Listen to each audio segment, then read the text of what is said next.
Today we'll be asking, should we be worried about rising government debt?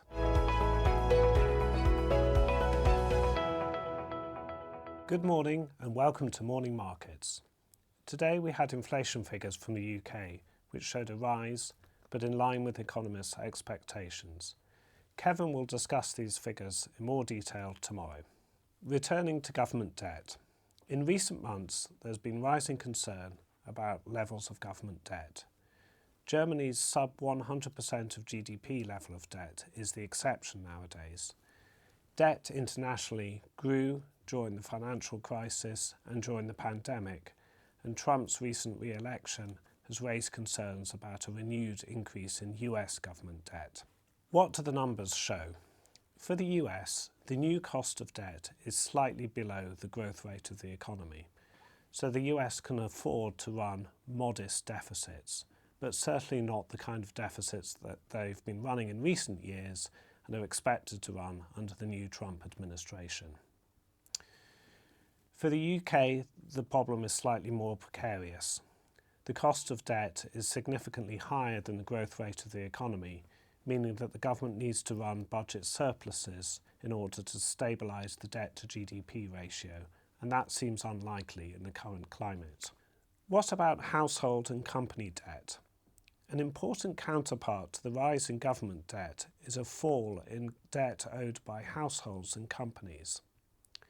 An interesting case study is the US in the mid-1990s, when the government was running conservative fiscal policy, so balanced budgets, and at the same time corporates increased debt until the tech bubble of the 2000s, and then households, particularly mortgage debt, increased until the financial crisis of 2008.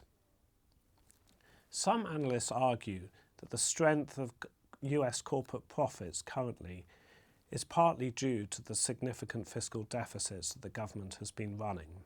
One obvious transfer from the government's balance sheet to the corporate balance sheet is through interest payments on government debt.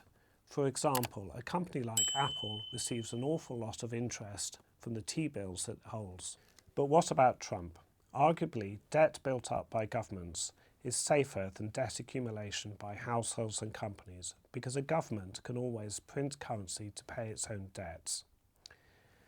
However, this process is dangerous in an environment of excessive demand, and that's the situation we're in today, and this is where the concerns of higher inflation down the line stem from. And inflation only erodes debt if it's unanticipated.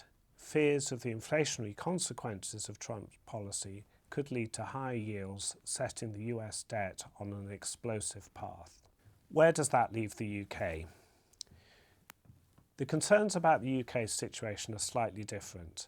Here the concerns are that strong fiscal deficits have not translated into strong growth, and there remains that nagging concern that the cost of debt is significantly higher than the growth rate of the economy.